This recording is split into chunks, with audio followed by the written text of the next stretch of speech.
دي حضرتك ده اترسب كده، وقع الفرق بين ده وبين ده كده، ده كده بيجي جاهز. بص حاجه صلته على النبي، ده ياخد فتره اسبوع او اكتر عشان يوصل ايه للترسب اللي وصل له ده.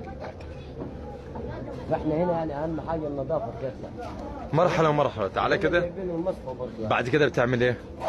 بعد كده اما ننظف الدن دي، ده اسمه دن دي. اما يتعبى زي دكه معبيه كده، يسيب ايه؟ لو في رواسب ولا اي حاجه يسيبها تحت.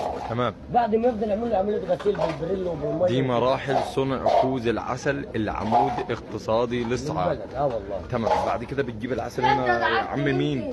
ده نجيب العسل. اسمك إيه انت الاول؟ اسماعيل بس. نتعرف بيك. العم اسماعيل. بتجيبوا هنا العسل؟ ايوه، عشان بعد كده ندخلوه على المصفى هنا. المصفى هنا. واقع كده حضرتك.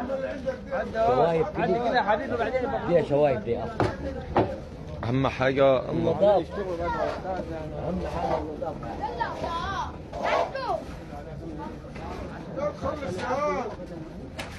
احنا كده في مرحله الغلي قد ايه؟ مرحله الغلي من 5 دقائق ل 6 دقائق بالظبط. تمام. صور قدام. هات نص الواد عمر ده خليه. اسم الصفحة نخش على التعليقات اللي عم اسم الكلمه ايه؟